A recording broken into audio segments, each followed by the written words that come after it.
क्या व्हाट्सएप भारत से बोरिया बिस्तर समेटने वाला है? क्या भारत में आपकी प्राइवेसी, आपकी निजता अब मेटा कंपनी की मर्जी से नहीं बल्कि देश के संविधान से चलेगी?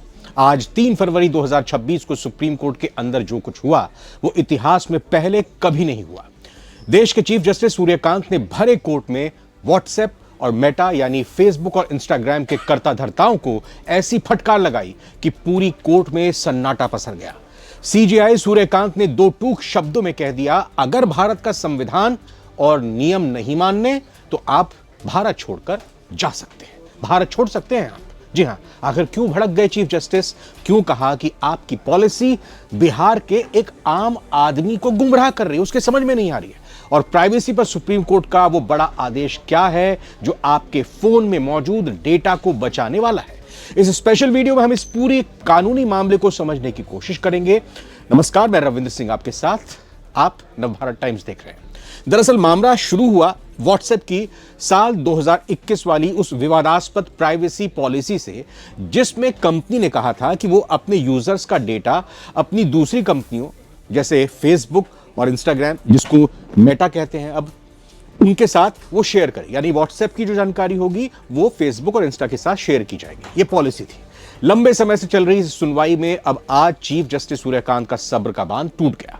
सुप्रीम कोर्ट ने बहुत स्पष्ट शब्दों में कहा कि कोई भी कंपनी, चाहे वो कितनी भी बड़ी क्यों ना हो, भारत के संविधान से ऊपर नहीं है। कोर्ट ने कहा, आप यहां बिजनेस कर रहे हैं, अच्छी बात है, लेकिन आप अपनी कंपनी की पॉलिसी को हमारे देश के कानून पर थोप नहीं सकते। सीजेआई की यह टिप्पणी, नियम नहीं मानने तो भारत छोड़कर निकल जाओ, सीधे तौर पर उन टेक कंपनियों को चेतावनी है, एक वार्निंग है, जो प्राइवेसी के नाम पर मनमानी करती हैं। अब बात करते हैं उस आदेश की जो आपके और हमारे लिए सबसे जरूरी है। सुप्रीम कोर्ट ने व्हाट्सएप को सख्त आदेश दिया है कि वो अपने यूजर्स का डेटा मेटा यानी फेसबुक और इंस्टाग्राम के साथ साझा नहीं कर सकते, उनके साथ शेयर नहीं कर सकते। अक्सर हमें लगता है कि WhatsApp end to end encrypted है तो हमारा डेटा सुरक्षित है, सेफ है, वो किसी के हाथ नहीं लग सकता। एंड टू एंड एनक्रिप्टेड का मतलब होता है कि आपके संदेश, आपकी कॉल, आपके फोटो या वीडियो केवल आप तक और प्राप्तकर्ता यानी रिसीवर तक ही देख और सुन सकते हैं। यानी सिर्फ वही सुन सकता है जिसके पास ये पहुंचाया है आपने, जिसको आपने सेंड किया है। एक ऐसी सुरक्षा तकनीक होती है जिसमें डेटा भेजने वाले के डिवाइस पर ही लॉक यानी इनक्रिप्ट हो जाती है और केवल जो रिसीवर है, प्राप्तकर्ता है, उसके डिवाइस पर ही अनलॉक होती है यानी कि डीक्रिप्ट होती है। बीच में कोई भी, यहां तक कि सर्विस को देने वाली कंपनी जैसे व्हाट्सएप, मेटा या सरकारी एजेंसियां भी इसे नहीं पढ़ सकती। यह दावा है। लेकिन कंपनी मेटा डेटा यानी आप किससे बात करते हैं, कितनी देर बात करते हैं, आपकी लोकेशन और आपकी पसंद नापसंद का डेटा अपनी दूसरी कंपनियों को विज्ञापन दिखाने के लिए ये साझा करती रही हैं, शेयर करती रही हैं, आपकी जानकारी पहुंचाती रही हैं, आगे बढ़ाती रही हैं। सुप्रीम कोर्ट ने कहा कि यूजर प्राइवेसी के साथ डेटा शेयरिंग के नाम पर यह खेल अब बंद होना चाहिए। कोर्ट ने साफ किया कि डेटा साझा करने की अनुमति नहीं दी जा सकती क्योंकि यह मौलिक अधिकारों का हनन है। सुनवाई के दौरान एक बहुत ही दिलचस्प और जरूरी बात कही गई। कोर्ट ने व्हाट्सएप की प्राइवेसी पॉलिसी की भाषा पर सवाल उठाए। सीजेआई सूर्यकांत ने कहा, आपकी प्राइवेसी पॉलिसी इतनी पेचीदा और गुमराह करने वाली है कि हमें यानी जजेस को यह समझने में परेशानी होती है, दिक्कत होती है, नहीं समझ पाते। तो बिहार का एक आम आदमी इसे कैसे समझेगा? यह एक बहुत बड़ा पॉइंट है।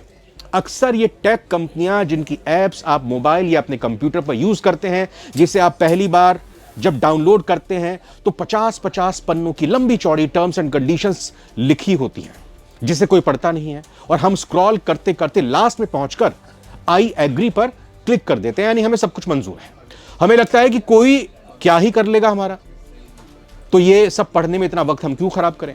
लेकिन अब सुप्रीम कोर्ट ने मेटा को कहा है कि आप अपनी पॉलिसी में प्राइवेसी की बात करते हैं लेकिन अंदर डेटा शेयरिंग का क्लॉज डाल देते हैं जो पता ही नहीं चलता, क्योंकि यूजर तो आई एग्री कर लेते हैं, उसको पढ़ते नहीं है।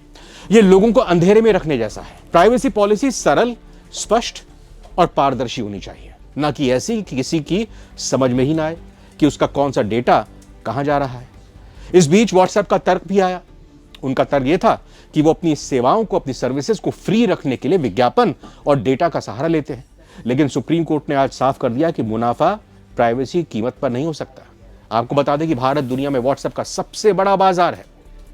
यहां 50 करोड़ से ज्यादा यूजर्स हैं और यही वजह है कि सरकार और कोर्ट अब इस पर सख्ती बरत रहे हैं। प्राइवेसी का मतलब सिर्फ आपकी चैट छिपाना नहीं है, बल्कि आपकी डिजिटल पहचान, आपकी डिजिटल आइडेंटिटी को सुरक्षित रखना भी है। अगर व्हाट्सएप सुप्रीम कोर्ट के इस आदेश को नहीं मानता तो उस पर भारी जुर्माना लगाया जा सकता है या उसे भारत में अपनी सेवाएं बंद करने का आदेश भी दिया जा सकता है। कुल मिलाकर सुप्रीम कोर्ट ने 2 बातें साफ कह डाली। कोई भी कंपनी भारत के कानूनों और संविधान का उल्लंघन नहीं कर सकती।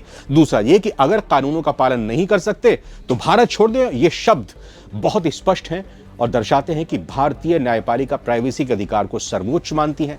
इससे यह भी संकेत मिलता है कि अब टेक कंपनी को भारत में सावधानी से काम करना पड़ेगा, खासकर जब बात यूजर के डेटा की हो। यह फैसला केवल व्हाट्सएप या मेटा के लिए नहीं है, आम उपयोगकर्ता के लिए भी यह बहुत मायने रखता है। यह हम सभी उपयोगकर्ताओं के लिए बड़ा संदेश है कि आपका डेटा आपका है, आपके निजी संदेशों और जानकारी का अधिकार सुरक्षित रहेगा। कंपनी को बिना स्पष्ट अनुमति कुछ भी साझा नहीं करना चाहिए। अब सुप्रीम कोर्ट यह भी देख रहा है कि कोई कंपनी उपयोगकर्ताओं को सही और आसान विकल्प देकर उनकी सहमति ले रही है या नहीं ले रही। सिर्फ तकनीकी भाषा में उलझाकर अपना उल्लू तो सीधा नहीं कर रही है, यह सुनिश्चित किया जा रहा है। अब सुप्रीम कोर्ट 9 या 10 फरवरी को अंतरिम आदेश सुना सकता है, जिसमें यह तय होगा कि व्हाट्सएप का डेटा यानी व्हाट्सएप को डेटा शेयर करना पूरी तरह रोकना होगा, या फिर मेटा को स्पष्ट नियमों में बदलाव करना होगा, या फिर इस मामले की अंतिम सुनवाई जल्द होगी। यह भी हो सकता है। अगर सुप्रीम कोर्ट ने डेटा शेयरिंग पूरी तरह रोक दी तो मेटा के बिजनेस मॉडल पर बहुत बड़ा असर पड़ेगा, क्योंकि यूजर डेटा से विज्ञापन और कमाई होती है। आज की सुनवाई ने यह तय कर दिया है कि भारत में अब डिजिटल तानाशाही नहीं चलेगी। या तो नियम मानिए या रास्ता देखिए। क्या आपको लगता है कि सुप्रीम कोर्ट का ये कड़ा रुख सही है? क्या आपको भी लगता है कि व्हाट्सएप की पॉलिसी वाकई गुमराह करने वाली है? और सबसे बड़ा सवाल, अगर कल को व्हाट्सएप भारत में बंद हो जाए तो आप कौन सा ऐप इस्तेमाल करेंगे? अपनी राय कमेंट बॉक्स में हमें जरूर बताएं। फिलहाल इस वीडियो में इतना ही। नमस्कार।